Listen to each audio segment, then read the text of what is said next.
Just saw me one day and tooted the horn, rolled his window down, and told me to get in. It's been more than 30 years since Jay met R.C. Souls. He was just 13 years old when he says Souls molested him. How did you feel when this was happening? How do you think? I mean, I was appalled and socially embarrassed, psychologically scarred. Coming from an area like Tabor City, well, you know, that's not exactly the kind of thing that you would talk about.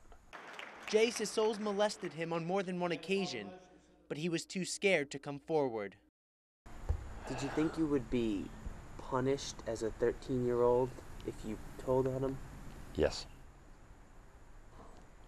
A state senator, a 13-year-old kid, somebody with that much power in a small town like Tabor City, population probably 1,800, farming community. Jay says rumors of Souls' actions filled Tabor City. His own family joked about sexual relationships with Souls as a rite of passage for young boys. And I thought they were just kidding, but my God, after the encounter, it wasn't a joke anymore. It wasn't funny at all, believe me. You know what I mean? It's you hear rumors and you think, nah, it can't be. And then when it happens, it's like, oh my God, I should have known better. And I should have then. Do you blame yourself? Yeah, a lot of times I do. Why? Because I should have went to my mother and father. Instead, Jay left Tabor City to live with other family members, but he couldn't leave the memories behind. He says graphic images of what happened decades ago still cause him constant panic attacks. Just knowing.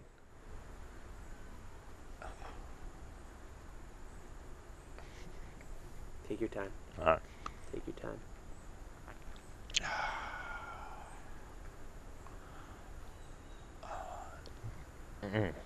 All right.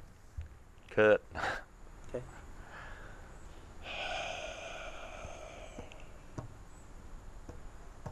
Take all the time you need. Focus, focus, focus.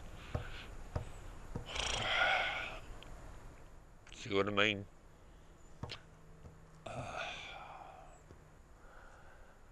I mean, his reputation was, and I didn't even know who the guy was the first time. I know some guy pulls up in a brand new damn Lincoln Continental, throws the door open, you're a little 13-year-old kid, you're like, oh boy, free ride. Yeah. In August, Souls shot 22-year-old Kyle Blackburn while Blackburn was allegedly trying to break into the senator's home, which the SBI is investigating. Jay says that incident convinced him to come forward. He's afraid Souls will hurt others. You mentioned that you're worried now. Yes, definitely. And believe me, this has nothing to do with trying to extort money from him or anything. Money has never been an issue. It's a matter of justice. You know what I mean? I really don't care. I've always been poor. I've had to work for everything I've ever gotten in my life. Since speaking with us, Jay shared his story with SBI investigators who were already looking into similar allegations made by former client Stacy Scott. The SBI wouldn't comment on the status of the investigation, except to say that it remains open. Dr. Michael Plout is a psychologist specializing in professional client relationships and sexual exploitation. He's former president of the Society of Sex Therapy and Research. He has also heard Jay's entire interview. We asked him if he believes it. Yeah, I do. It's very difficult. The whole idea of victims having difficulty coming forward is something that happens all the time. Plout says it's not uncommon for someone to hide their victimization, fearing the consequences if they decide to come forward. You think you're the only one. You think nobody's going to believe you. They're so powerful. And they keep quiet. Plout says it's very unlikely someone would make these allegations if they weren't true. He says there's no sign of ulterior motive, and it's likely Jay is telling the truth.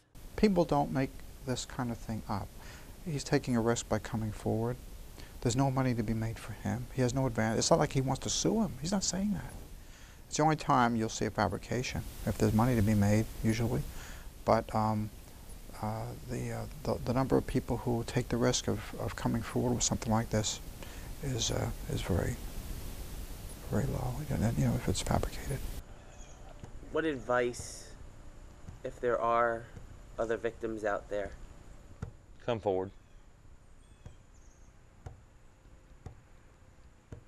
In other words, there's strength in numbers.